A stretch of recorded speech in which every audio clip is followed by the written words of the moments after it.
ایک دفعہ کا ذکر ہے، کسی دور دراز ملک میں ایک بادشاہ حکومت کرتا تھا۔ وہ بادشاہ بہت ظالم اور سنگ دل تھا۔ اسے اپنی رعایا کی کوئی پرواہ نہ تھی اور وہ ہمیشہ اپنے فائدے کے بارے میں سوچتا تھا۔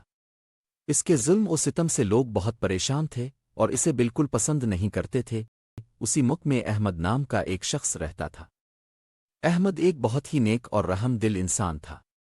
وہ ہمیشہ دوسروں کی مدد کرنے کے لیے تیار رہتا تھا اور اس نے اپنی زندگی غریبوں اور ضرورت مندوں کی خدمت کے لیے وقف کر رکھی تھی۔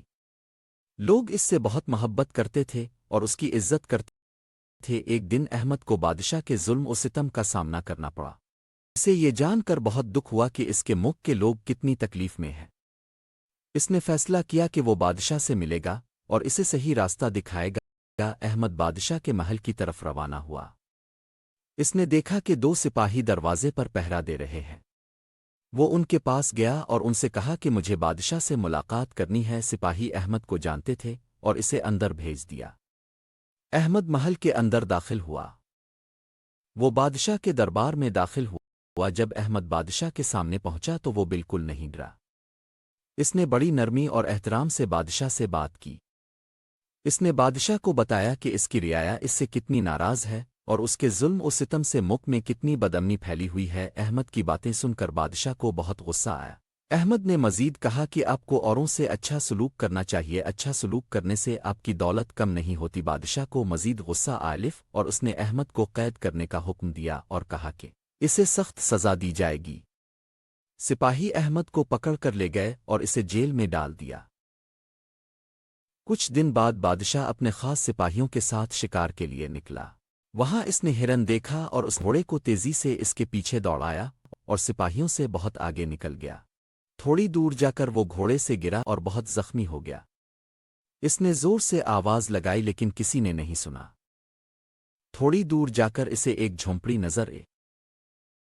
وہ جھونپڑی ایک بوڑھی عورت کی تھی۔ بوڑھی عورت نے حیرانی سے بادشاہ کو دیکھا اور اسے اندر بلایا۔ بوڑھی عورت نے اس کے لیے کھانا بنایا اور اس کی دیکھ بھال کی۔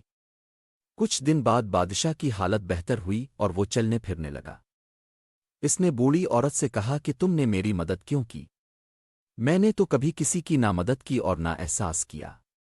بوڑھی عورت نے مسکرا کر کہا کہ کسی کا خیال رکھنے اور کس کی مدد کرنے سے نہ ہمارا کوئی نقصان ہوتا ہے نہ دولت میں کمی آتی ہے۔ بادشاہ کو احمد کی باتیں یاد آئی۔ اسے احساس ہوا کہ احمد نے اسے جو باتیں بتائی تھیں وہ بالکل سچ تھیں۔ اسے اپنی غلطیوں پر بہت پچھتاوا ہوا۔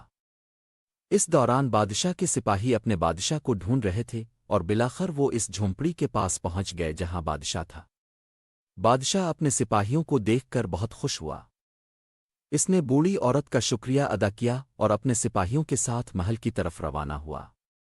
جب وہ محل میں داخل ہوا، اس نے احمد کو فوراً آزاد کرنے کا حکم دیا۔ سپاہی احمد کو لے کر بادشاہ کے پاس گئے۔ جب احمد آیا تو بادشاہ نے اس سے معافی مانگی۔ اس نے کہا کہ وہ اپنی غلطی سمجھ گیا ہے اور اب وہ سب کے ساتھ اچھا سلوک کرے گا۔ اس دن کے بعد بادشاہ نے سب کی مدد کی اور سب کے ساتھ اچھا سلوک کیا اور لوگوں کا بھروسہ جیتا۔ لوگ بادشاہ سے بہت خوش ہوئے۔ بادشاہ نے رحم دل ہونے کا سبق سیکھا اور لوگوں کا بھروسہ جیتا۔